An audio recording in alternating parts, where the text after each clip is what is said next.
Hello, मैं मिताली राज बिहार से हूँ और आज मैं थोड़ा हिस्ट्री जो इतिहास है, इतिहास विषय के बारे में थोड़ा बताऊँगी। इतिहास क्या है, इतिहास क्यों पढ़ना ज़रूरी है, इतिहास के अंतर्गत क्या क्या पढ़ाई होगी, ये सारे टॉपिक्स वगैरह क्लियर होंगे। तो सबसे फर्स्ट हमारा आता है इतिहास। इतिहास क्या है? इतिहास का सिंपल मीनिंग हम लोग जानते हैं, तो अतीत का अध्ययन, मतलब बीती हुई बातों का अध्ययन करना हमारा इतिहास कहलाता है। और अगर हम अच्छे से बोल रहे हैं तो इतिहास हमें किसी भी राष्ट्र या समाज के अतीत को जानने में सहायता करता है। मतलब इतिहास से हम किसी देश, किसी विशेष क्षेत्र के बारे में जानते हैं, उनका रहन सहन कैसा था, प्राचीन सभ्यता कैसी थी। फिर हम जानते हैं इससे कि हमारा खेती आखिर स्टार्ट कब हुआ, खेती करना कैसे स्टार्ट हुआ, आग का आविष्कार किस तरह से हुआ, पहिए का आविष्कार किस तरह से हुआ, सारा चीज़ हम हिस्ट्री से ही पढ़ते हैं। और हिस्ट्री हमें, इतिहास से हमें ये पता चलता है कि हम उन गलतियों को ना करें जिसके कारण से अतीत में हमारा विपत्ति हुई है, यानी कि हमारा युद्ध जैसी स्थिति पैदा हुई है। वो गलतियों को हम ना करें, दोहराए नहीं, उन गलतियों को करने से रोकता है। इतिहास हमें अतीत से वर्तमान और फिर हमारा वर्तमान से भविष्य में सबक लेने को सिखाता है। सबक मतलब कि हो गया कि हम वो गलती को ना दोहराएं।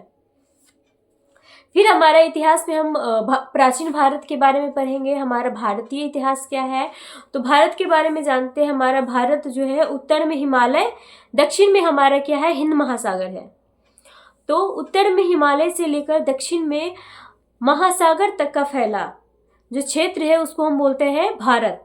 इसे भारतवर्ष, महाभारत, महाकाव्य और पुराणों में इसे क्या बोला गया है, भारतवर्ष बोला गया है, भारतवर्ष।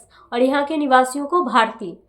तो हमारा सबसे फर्स्ट आता है कि भारतवर्ष कहाँ पे बोला गया, तो महाकाव्य और पुराणों में। महाकाव्य कितने हैं, कुल 2 हैं महाकाव्य, महाभारत और हमारा रामायण। महाभारत के रचनाकार कौन है और रामायण के रचनाकार कौन है? महाभारत का वेद व्यास और फिर रामायण के वाल्मीकि हैं। तो हमारा आता है भारत के बारे में पढ़ रहे हैं, प्राचीन भारत के इतिहास के बारे में पढ़ रहे हैं। तो हमारा भारत का इतिहास के बारे में जानने से पहले हमें जानना पड़ेगा इसका कितना कितना नाम है। तो फर्स्ट तो नाम देख लिए भारतवर्ष से। सेकेंड आर्यावर्त। इसे आर्यावर्त क्यों कहा गया है, तो ये आर्यों का निवास स्थल था। आर्य आए और यहाँ पे निवास किए, इस कारण से इसे आर्यावर्त भी कहा जाता है। फिर हमारा आता है यूनानी।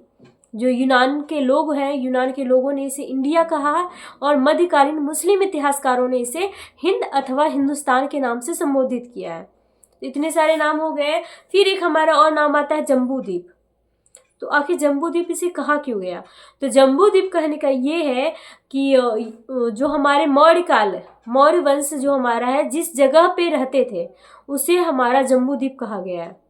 मौर्यों का निवास स्थल या फिर मौर्यों का शासनकाल जहाँ पे चला है उसको हम बोलते हैं जम्बूद्वीप। तो हमारे ये स्थान था, इस कारण से भारत को हमारा जम्बूद्वीप के नाम से भी संबोधित किया गया है। फिर हमारा एक महाभारत जो हमारा है, महाभारत में महाकाव्यों और पुराणों में, महाकाव्यों और पुराणों में एक बहुत ही सुंदर पंक्ति दिया गया है, उत्तरम यत् समुद्रस् हिमाद्रश्च दक्षिणम वर्षम तद भारतम नाम भारती यत्र संतति। इसका मतलब हुआ कि वह देश जो समुद्र के उत्तर में है और हिमालय पर्वत के दक्षिण में स्थित है वह हमारा भारतवर्ष के नाम से जाना जाता है और इसके निवासियों को हम क्या बोलते हैं, भारतीय बोलते हैं। बहुत ही सुंदर कोट है हमारा, बोल सकते हैं। फिर हमारा अध्ययन की सुविधा से प्राचीन भारत को हमारा जानने के लिए, हमारा अध्ययन की सुविधा से भारत को हम 3 भाग में बांटते हैं, प्राचीन भारत, मध्यकालीन भारत, आधुनिक भारत। भारत को हम 3 भाग में अध्ययन की सुविधा से बांट दिए, प्राचीन भारत इतिहास को, मध्यकालीन भारत और आधुनिक भारत। तो हम सबसे फर्स्ट हम देखेंगे प्राचीन भारत।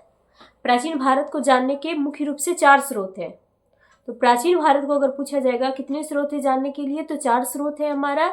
सबसे फर्स्ट आता है धर्म ग्रंथ, सेकेंड आता है ऐतिहासिक ग्रंथ, थर्ड आता है विदेशी यात्रियों का विवरण, फोर्थ हमारा आता है कौन सा, तो ये हमारा आता है पुरातात्विक संबंधी साक्ष्य।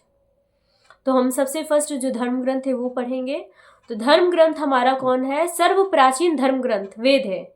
सबसे पुराना धर्म ग्रंथ पूछा जाएगा तो कौन सा है, हमारा वेद है। वेदों के रचनाकार, वेदों के संकलन कर्ता कौन है, तो महर्षि कृष्ण देवपायन वेद व्यास। वेद व्यास को हमारा वेदों के रचयिता, वेदों के संकलनकर्ता के नाम से जाना जाता है। वेदों की कुल संख्या कितनी है? तो वेदों की कुल संख्या हमारा 4 है। ऋग्वेद, सामवेद, यजुर्वेद और अथर्ववेद। ऋग्वेद, सामवेद, यजुर्वेद और अथर्ववेद। सबसे फर्स्ट वेद के बारे में जानेंगे हम। ऋग्वेद हमारा है क्या? तो ऋचाओं के बारे में जिसमें पढ़ते हैं हम उसको बोलते हैं ऋग्वेद। ऋग्वेद में हमारा, ऋग्वेद को 2 भाग में बांटा गया, 2 विभाग है इसके। फर्स्ट विभाग में आता है हमारा अष्टक क्रम, सेकेंड में आता है मंडल क्रम। तो मंडल क्रम में आप तो आप लोग जानते होंगे कि कुल कितने मंडल है, तो 10 मंडल हमारा है। 10 मंडल में सभी मंडल में कुछ न कुछ व्याख्या किया गया है। तो अगर जहाँ देखें तो फर्स्ट एंड जो लास्ट मंडल है हमारा, मतलब पहला और 10वां मंडल सबसे बाद का मंडल है, जबकि दूसरा और 7वां मंडल जो हमारा सबसे पहले लिखा गया था। और तीसरा मंडल जो हम लोग गायत्री मंत्र पढ़ते हैं, ओम भूर्भुवः स्वः, वो हमारा तीसरा मंडल में है, गायत्री मंत्र। गायत्री मंत्र इसके बारे में हम जानेंगे, गायत्री मंत्र आखिर किसके द्वारा लिखा गया है। तो गायत्री मंत्र हमारा विश्वामित्र के द्वारा रचित है हमारा गायत्री मंत्र। गायत्री मंत्र किस मंडल में दिया गया है? तो गायत्री मंडल